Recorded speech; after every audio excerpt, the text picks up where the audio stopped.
Everybody just going. Yeah. Okay.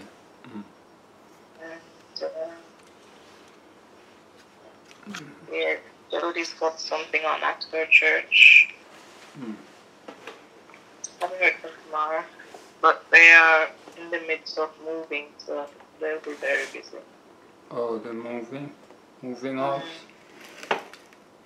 Yeah, because Ree has got a new job, which is They're relocating. Yeah, relocating. Yeah, follow the job. Well, life goes on. We'll see when we see. There's my sister. She's somewhere there. How about your family? The boys, are they okay? Yeah, so far so good. I spoke with Craig and his family, well, his children, Thursday night. Yeah, Thursday night, and they're doing all right. Okay, still working at home, and and they're both working at home, so they just do that for now. But thank God the pandemic is breaking. But I heard of another strain. Another strain, huh? Oh, yes, I heard about something else in the. Because China is locked down, you know that. Yeah. China is, they're doing some precautionary stuff. We were just saying, just as the COVID is cooling down, Putin started up a war. Yeah. So the world, you will never have a peaceful time. No. It's winding up. It is. Alright, I guess we just go ahead. I guess she will soon come, so we'll pray. Our kind Father and our God, we are so grateful for the plan of salvation, and that you have brought us into it, that we can be a part of this plan. We thank you for bridging the gap that sin has created between us and the mercy seat. Now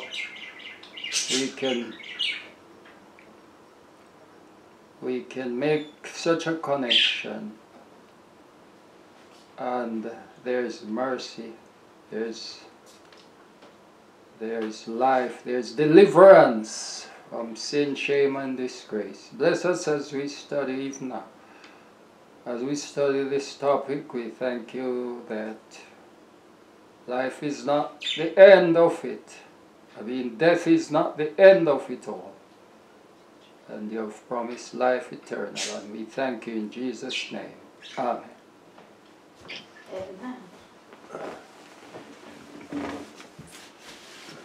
Amen.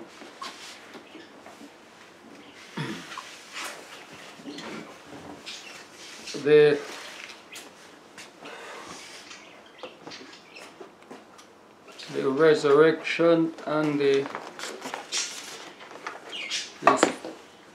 harvest are two subjects that. Hello, sis. Hi, how you do? Two subjects that are, connected. Yeah, resurrection. Is anybody trying to come on, Well, I will see if they're coming on, then I will let them in. Oh, you don't see them. I haven't heard from anybody else. Okay. Alright, so before I start anyway, I would like us to talk about the resurrection. What we know about resurrection. How do we? Somebody that doesn't know anything about how do you tell them? What do you tell them about this topic?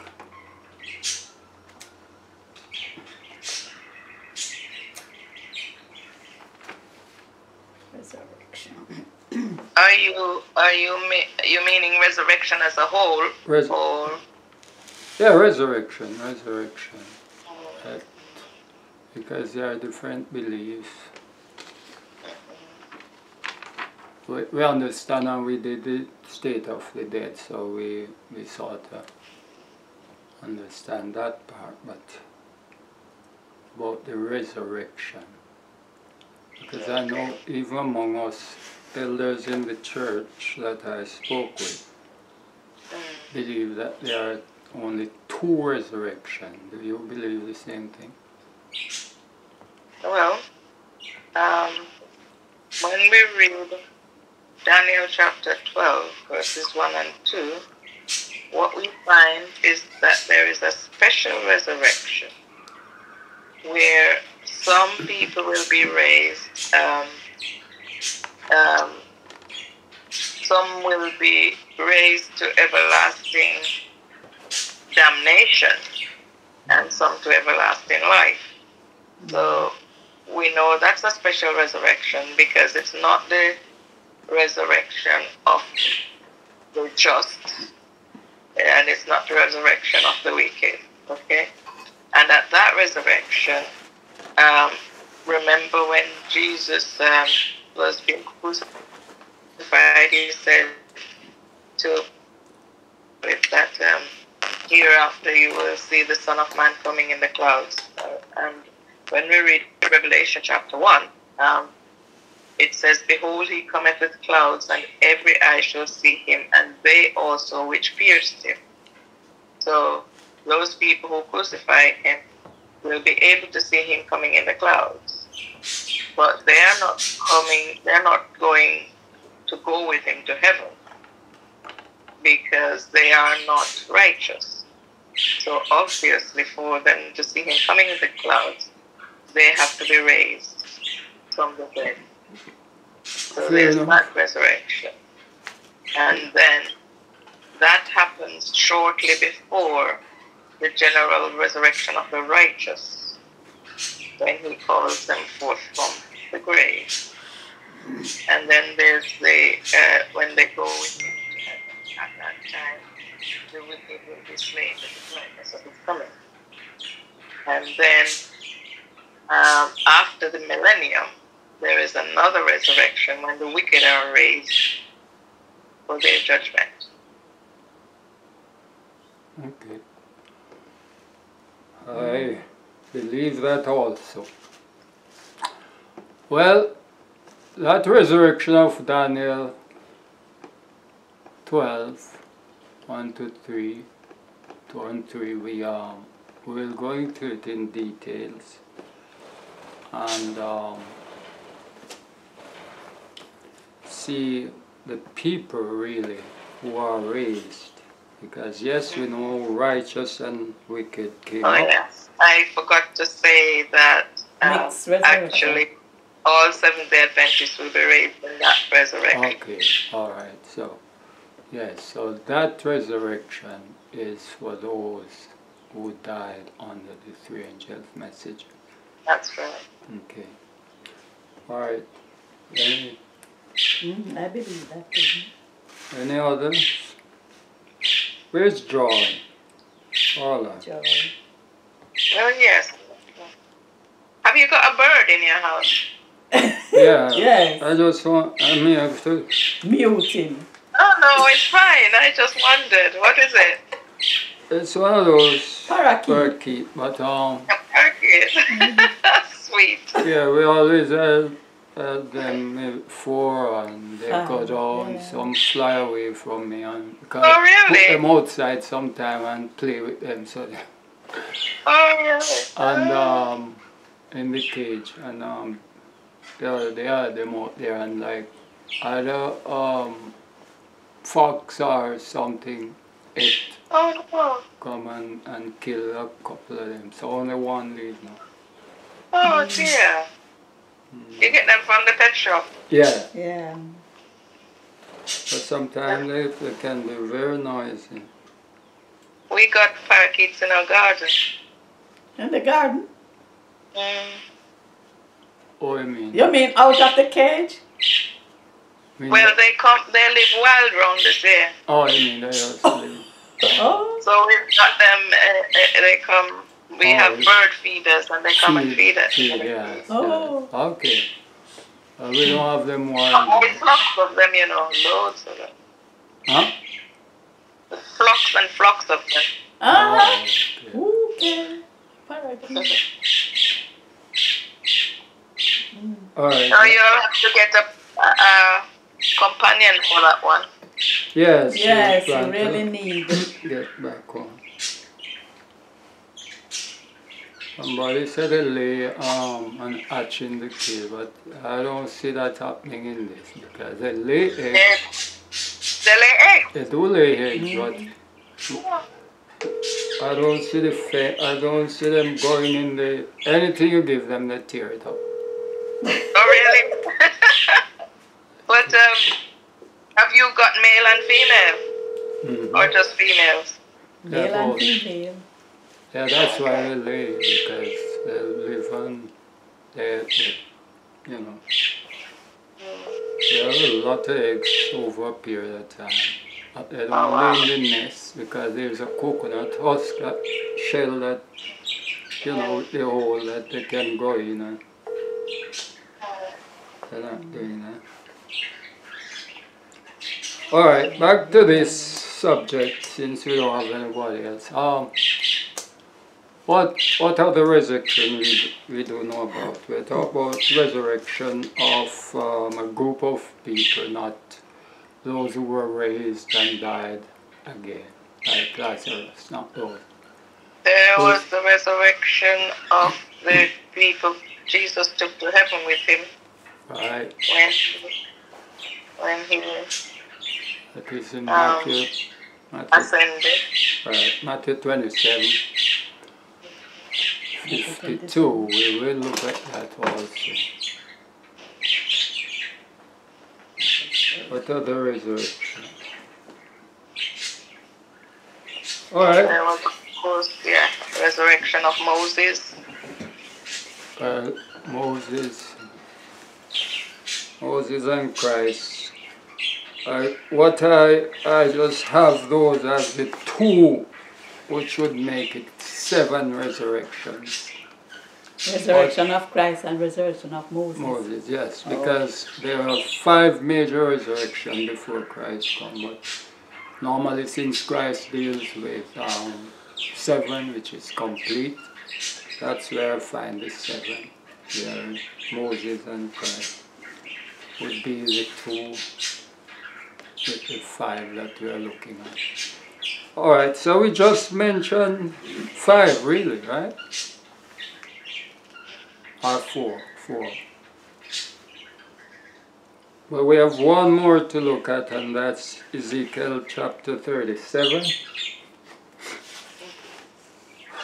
However,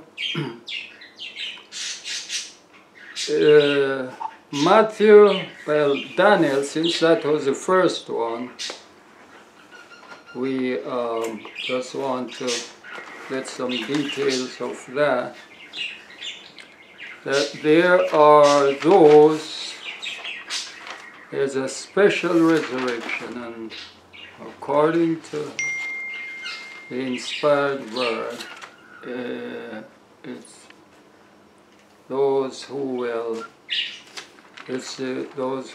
die under the angel's message. So let's look at that for a moment. I started writing 285, I think, if I have my notes here. Let me get that there.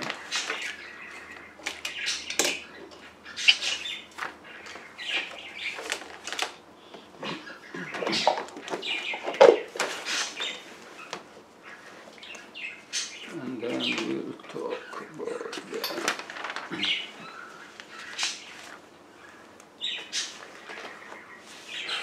Let's read it first.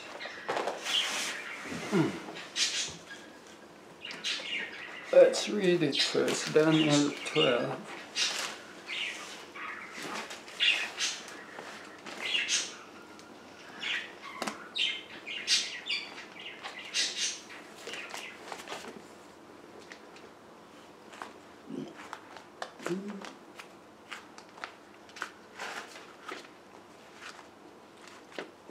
Daniel 12.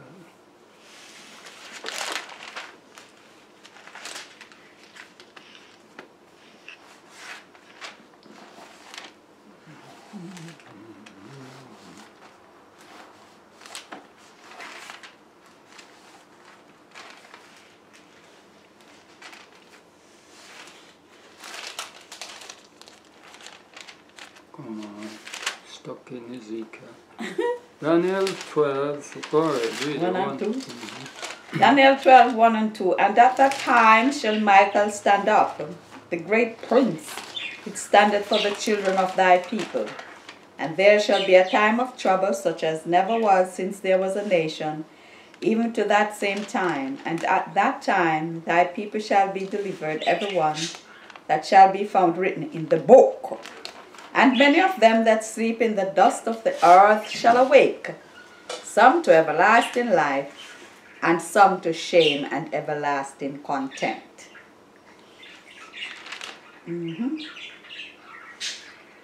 So,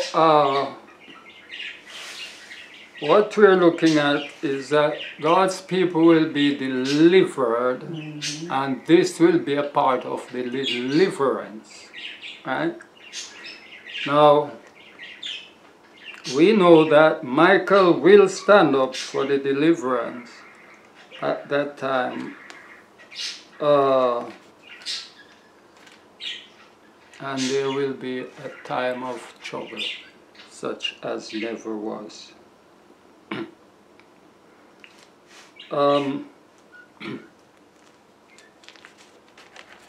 If we go back to Daniel chapter 11,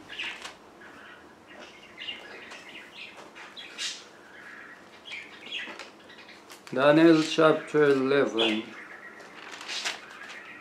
42, 44, 45, let me read that.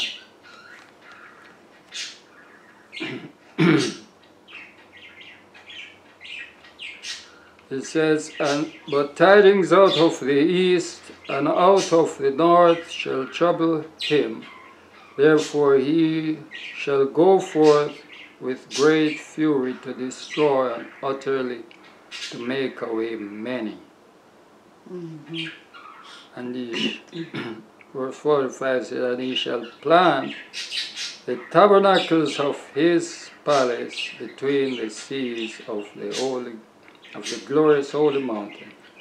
Yet he shall come to his end, and none shall help him.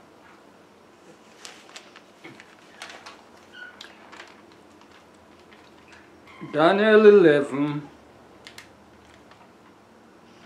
is talking about and well, we have to go back to chapter 8 and we see who this he is. Really, this is the king of the north.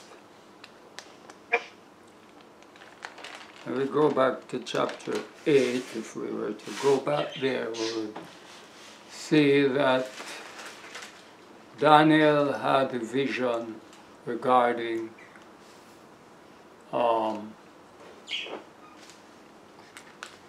the powers of the he-goat.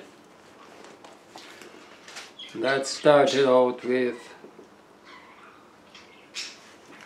the he-goat has a great horn, Alexander. And it was broken off and replaced with 4. And among those came an exceedingly great horn. So we have the great and we have the exceeding great. Okay, I think we're getting a bit mixed up there. If we go to Daniel chapter 8, we go, The he-goat. I'm just yes, referring to the he-goat. That, yes, but when that horn is broken, there are 4. Are we getting, are you talking about the, okay, let's go to chapter 8 and see.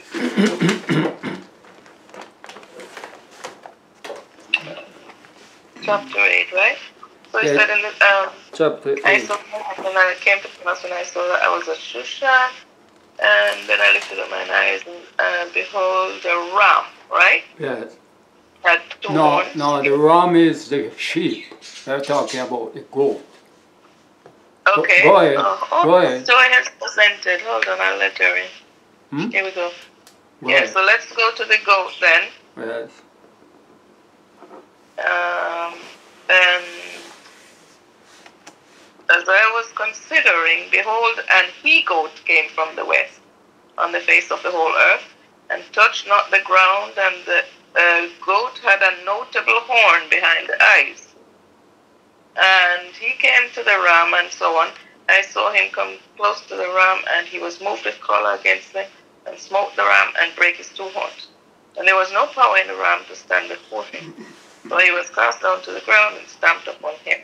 Therefore the he-goat was very great.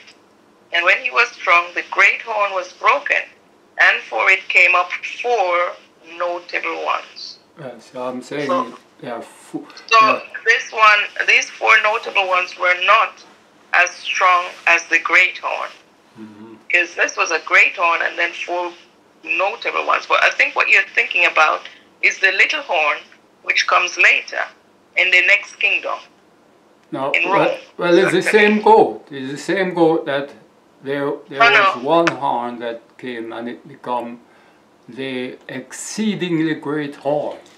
No, that was from the goat. That was on the nondescript beast, which comes after the goat. No. All right, settle down.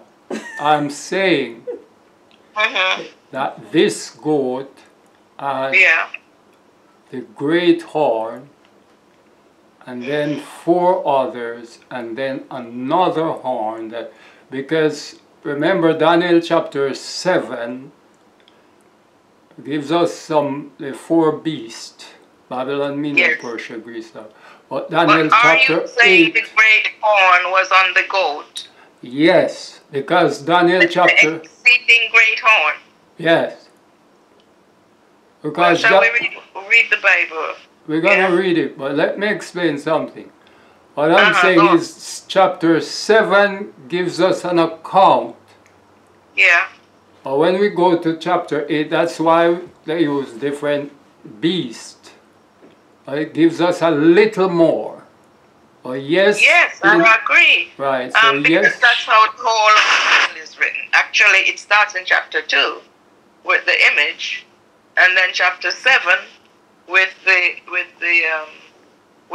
animals, the wild animals. Yeah. Well, I'm not talking. Chapter 8 with the sanctuary animals. Yeah. Well, I'm focusing on the king of the north. Right. So what?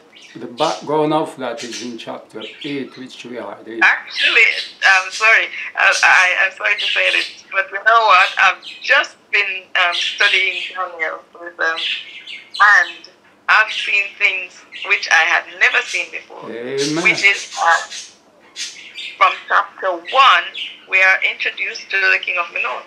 From chapter 2, sorry. In fact, from chapter 1. And I just want to share it with everybody. So who is the king of the north? Well, in chapter 1, what we found was that Nebuchadnezzar was called the king of the north, right? And that was setting up for the king of the north, which comes at the end of time. If you see what I mean. Yeah. So we have physical Babylon, and we've got spiritual Babylon. The physical king of the north in Nebuchadnezzar, and then spiritual king of the north here in chapter 11. Yeah. And chapter 7 and chapter 8. Yeah. Who is that? Okay. We can find out from the scriptures, but carry on. Let me hear what you... Anyway, my subject is the resurrection, but and the king of the north. You see, a lot of focus is on the papacy and the pope, and that's why we don't see a lot of the things that the Bible is saying. The pope, because the pope is just a distraction to Seventh-day Adventists. Well, let me say that. Let me go back. Let me read a little more from where you left off. It says that I consider the old and ego to you read that. Therefore, the goat walks, you read that. And out of one of them, verse 9, came forth a little horn. We're talking about the goat, right? Okay. I see where you're going. Yeah. Okay. Yes. Which waxed exceeding great. Out of one of them. Yes. Out of one of, what is the them? The horn. The horn. Not one of them. Not one of them turned. It's just that out of one of them. The only thing here is that in the Hebrew, right, according to the way the subject and the way it is structured, it is not talking about the horns, it's talking about one of the winds. Because you have one of the what? One of the four winds. Out of one of the four winds. The winds, what are the winds? Because in the Hebrew you have feminine and masculine, okay? And so the verb and the noun has to correspond. So if you have a feminine noun, you have a feminine verb, and if you have a masculine noun, you have a masculine verb. And according to when they did this study, they found that actually the horns are feminine and need a feminine noun. The winds are masculine. And when it comes to out of one of them, it's talking masculine. So it's not talking about a horn. Who is it that tell you these things? Who is it that studies? The languages. And who are those? But well, if you read, there's a book called God Cares, which is you know, Uncle Arthur. Yeah. His son, Maxwell. He wrote that book, and he did studies on Hebrew and stuff like that. So he's one of the people. There are lots of other theologians and so on. But the other thing is to know that as you were saying, it starts before chapter 8. It actually starts in chapter 7. Now what I'm dealing with here is so in chapter 2, the little horn did not come from the third.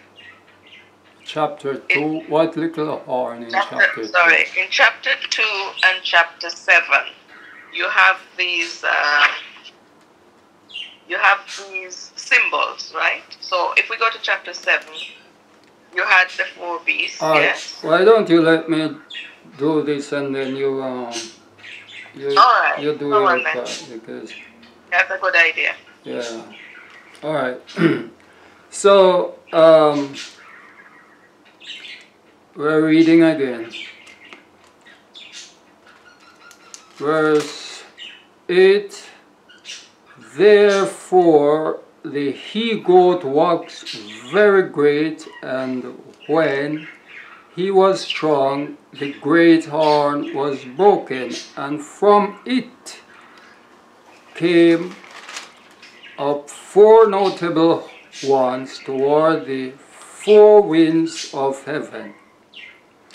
And out of one of them came forth a little horn which waxed exceeding great toward the south.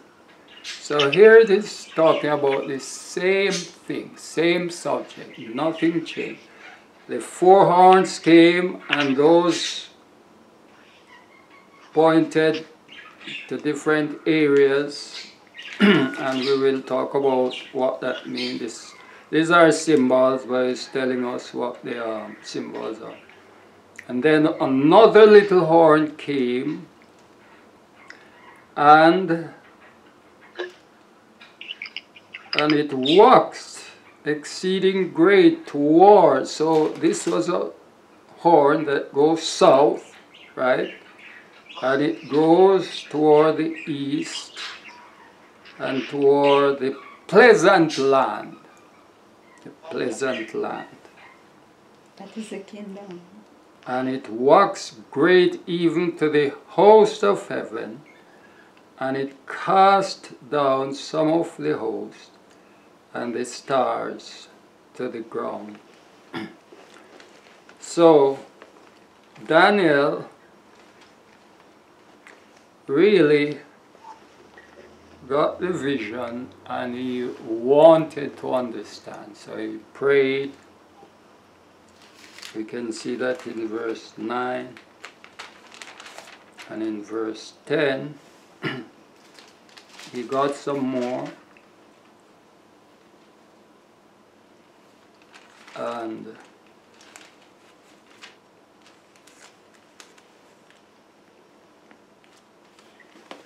in verse 10, verse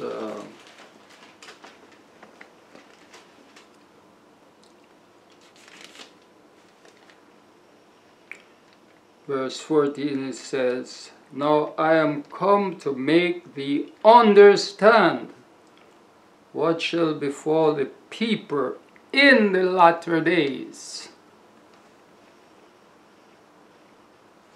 And I set my face toward the ground, and I became dumb, and behold, one like the similitude of the Son of Man touched my lips, and I opened my mouth and spake, and said unto him that stood before me, O my Lord, by the vision my sorrow are turned upon me, and I have retained no strength." So we see Daniel was very, very troubled with what he was seeing. Now, so in Daniel 11 now, that's where it brings us to what he's talking about. And what we're reading here, it says that, verse 40 said, "And at the time of the end shall the king of the south push at him, and the king of the north shall come against him like a whirlwind with chariots, and with horsemen, and with many ships. And he shall enter into the countries, and shall overflow and pass over. He shall enter also into the glorious land, and many countries shall be overthrown by these. But these shall escape out of his hand, even Edom and Moab, and the chief of the children of Ammon." What Daniel 8 showed us, I'll use my chart here.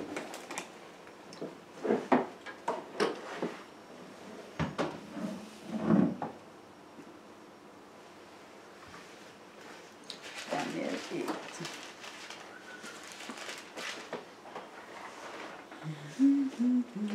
Daniel 8 show name is this.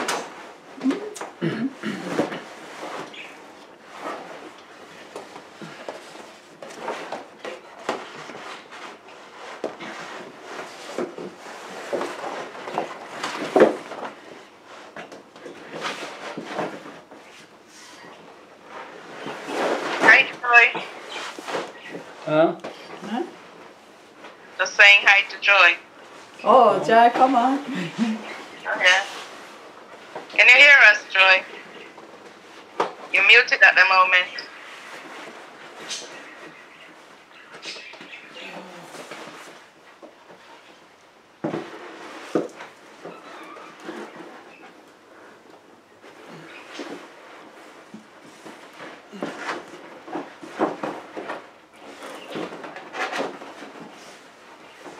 Yes, I'm here. Oh, there you are. Okay. Hello? You can hear us okay? Keyboard thing. Yes, I'm hearing now. I just got the hang up. Okay. Hold on this part. Hi, T. Okay. Alright, thanks for joining. I was looking for you long ago. Happy Sabbath. We're looking at the resurrections. But we're just trying to do a little details of Daniel 12. And we went back to Daniel chapter 8 to establish why the deliverance of God's people will be from the king of the north. Daniel 8, really, without going into details, I'm trying to get a chart. If you open your phone, you can see. And just a refresher. So I put a couple charts together so that we can refresh ourselves. The one with the 4 on. I have this chart here. You want this? No. Well, that one, I guess I can use that, yeah. I have this chart here, if you can see it. It is showing Lysimachus, Cassandra, Ptolemy, and Seleucus. This is the same area. It's like the ancient map we have, showing us the territory of these 4 generals. Of these 4, you have to find it first. Yeah, this one, with it? Oh. Yes, yes. These are the 4. Here we have the Alexander's Empire. Now, all of this is the Alexander's Empire.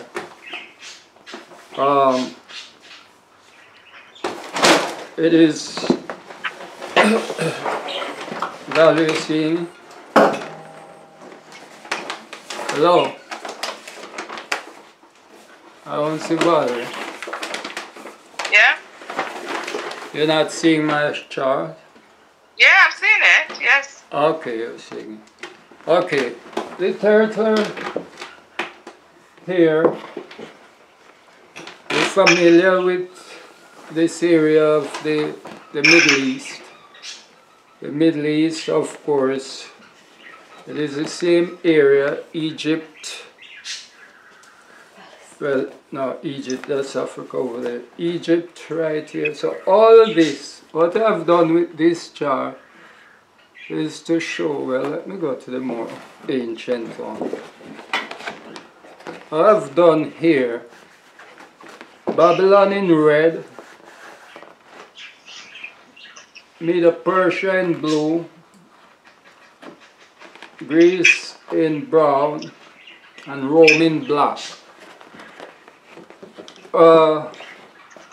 let's say Babylon, the first empire, all of this territory they control. What I'm focusing on is the promised land, the Middle East, the Palestine, the Holy Land. God has never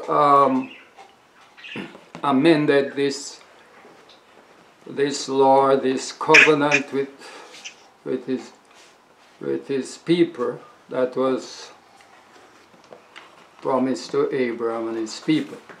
However, what I'm showing here is that when we read chapter 8 of Daniel, this is what we are seeing. We are seeing the development. First of all, we see Babylon, right? Then Medo-Persia would expand on territory. So Babylon is red. When Medo-Persia captured that territory, it captured that and it expand. You see it expand here to the east a little. Over here you would have India. So it expand. We'll go to Babylon, Medo-Persia, Greece. This is Alexander the Great, his territory in brown. You see that he captured the same area, but he expand. Asia. He totally took over these areas and go all the way up here into Thrace.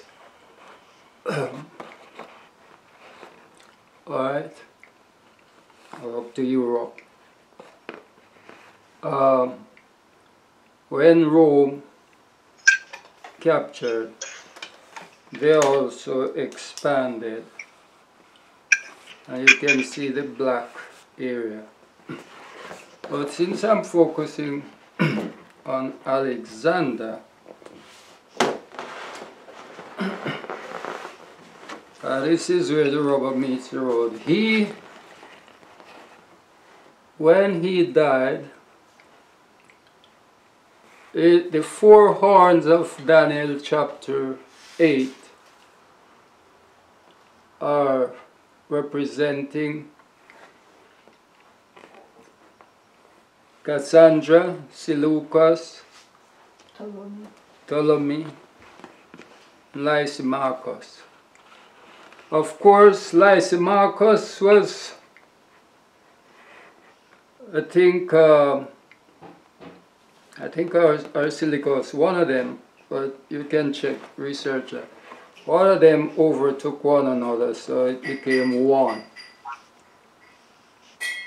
One overthrew the other, so it became one. Ptolemy is in the south. When you read the history, because history don't make mistake, history and prophecy go hand in hand. When you read the history, you will see that Rome actually sprang out of the Ptolemaic Empire. And that's exactly what the Bible says, that out of one came the little horn. Rome, so north and south was established right here. North and south of what? North and south of Palestine. North and south of Palestine, the Bible established. And so when Daniel speaks of it in Daniel chapter 11, he's talking about the king of the north at this time of earth history, and it is identified as Great Britain, England, and the Allies. It's the West. Why do we know that? The history proves that those who captured, those who were in charge of Palestine and Egypt, the king of the north. So while the Ottoman Empire, Turkey, the king of the south, they captured, they were in control of this area over a period of time, and it was back and forth with Turkey and England. All right? So, the title has transferred to our time. Right? It was back on, well, let me go back to the origin. What I showed you on the chart, it was back and forth between the Ptolemy and Seleucus. Right? And when it moved to Rome, the Roman Empire, right? Then after that, it eventually became the English-speaking countries, England being the dominant one, because she's the one that were in charge, overtook those areas and was in charge of them. So are you saying that Great Britain is the king of the north? Great Britain is the king of the north today.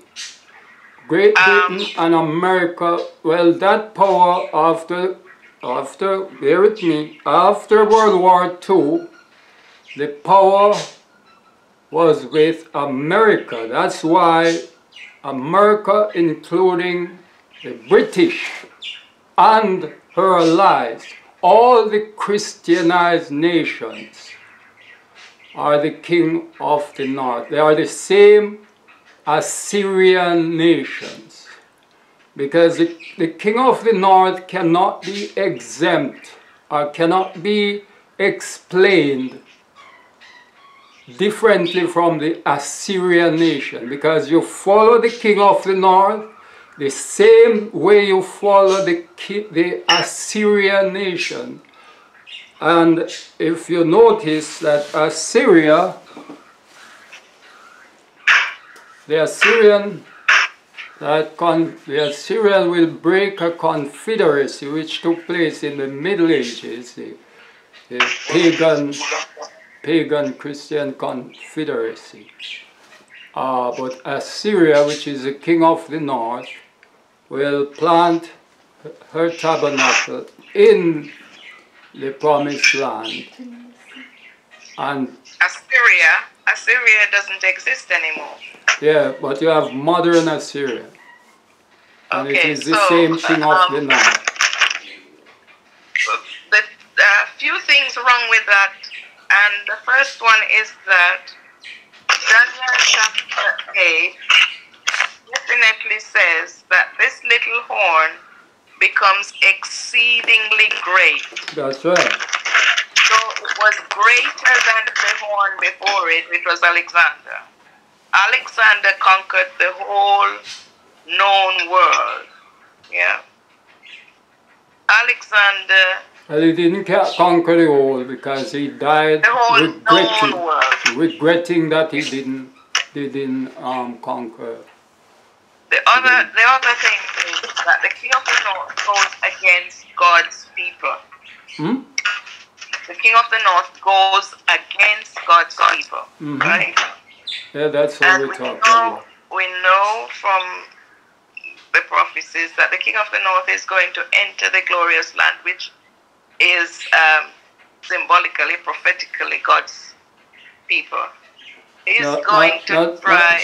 The other thing is the territory doesn't change. He's going to enter, plant his tabernacle in the park. But where he's planting his land is not in the holy place where God would have his kingdom in the latter days. But anyway, I'm not dealing with that right now. I'm dealing with the resurrection. I'm just trying to show that the reason why Daniel talks about the deliverance and the resurrection is that he's talking about the deliverance and the resurrection that will happen in the promised land when the greatest of all wars will be fought there. Right? The Pope, the papacy fell. The papacy don't have a power right now to do what the political world will do. However, after that war, that's when we have Revelation 17, the woman riding the beast, that will come back. But right now we're living in Revelation chapter 13. It's called the Assyrian beast, or the 10 horn. Who calls it the Assyrian beast, Paul? The Bible. Because the Bible doesn't. The Bible. The Bible talks about Babylon. It doesn't talk about Assyria. You can't have Babylon. You can't have Babylon without Assyria. Why? Because when at the beginning, right off the Tower of Babel, when Babylon rose to power, it declined, and Assyria was the global, the world's power. And that is what happened in the Middle East. You can't have Babylon without Assyria. When what we have in the Middle Ages is that Assyria fell, and Babylon rose. Exactly. So after Babylon came to power, there was no Assyria anymore because it fell before Babylon came back yes, to power. and the same thing will happen. And the vision in Daniel start with Babylon.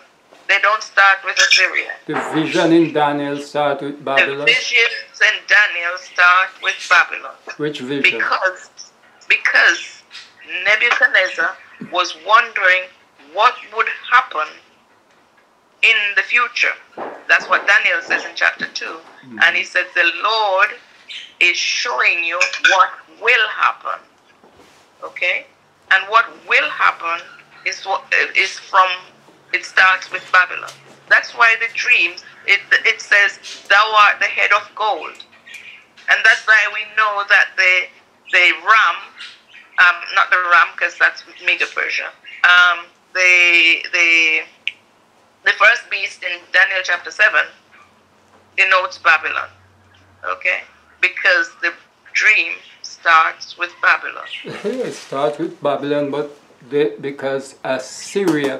Why do you think that Isaiah, the gospel prophet, and Nahum tells us about Assyria and the capital Nineveh? Why do you think that? Because they were in power. They were in power. Yes, they're not in power anymore, and they won't be coming to power anymore according to the prophecies. Okay. They're dead.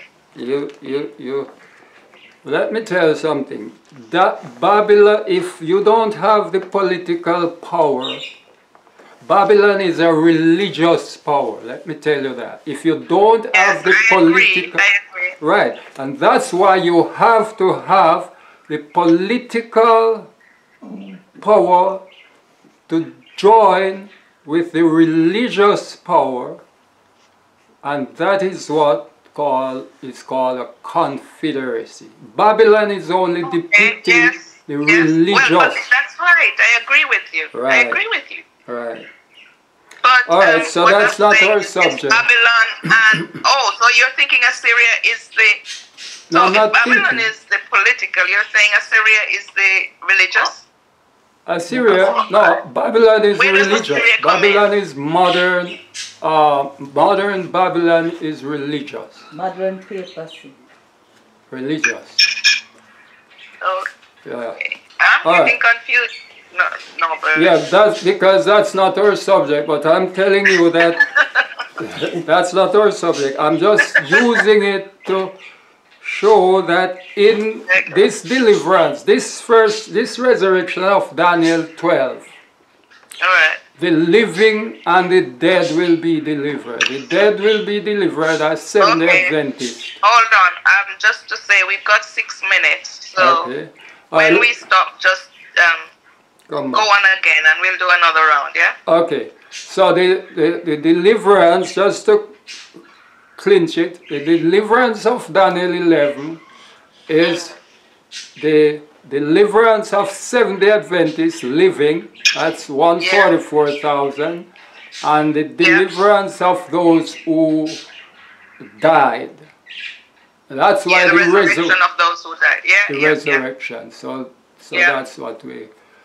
Okay, so that's what I wanted to expand on the resurrection of Daniel about, really. So I just go back there to show that this king of the north will plant his tabernacle, and it is political power, and it is the Western world, and we have other prophecy that show it in coming through, because we follow them all the way through. So that's what I'm saying.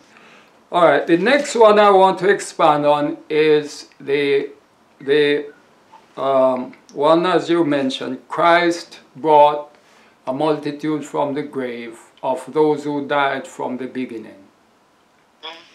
All right, those, according to the agricultural system, we must have an arbitrary reaping, and the priest would have waived that before we can have the actual reaping of the crop. For the first fruits or the second fruits, we would have the priest waving the wave sheaf. The wave sheaf. And those who Christ took are wave sheaf for the dead and the living. Yes. Because they were once dead and now they are alive. All right, anybody else? Any input? Any input? Doubtless let us to hear talk. T, use up the time.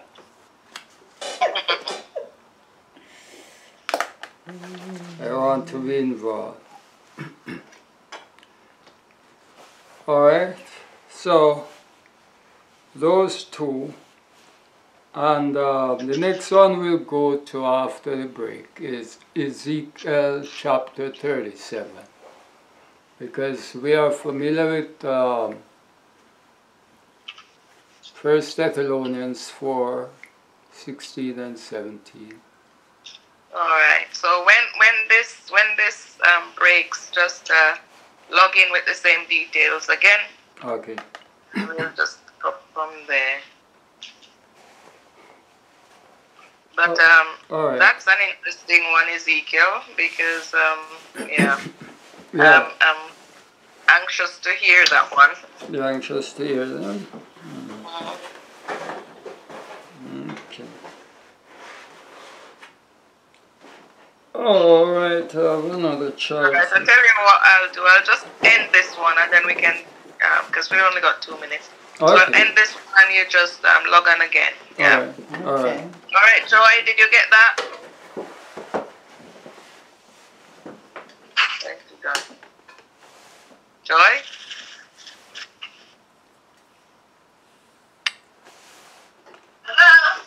Yeah, we're going to log off, so just log on again, okay? Okay, I'll shut down. All right. Yeah, so just log on again with the same details, all right? Okay. This is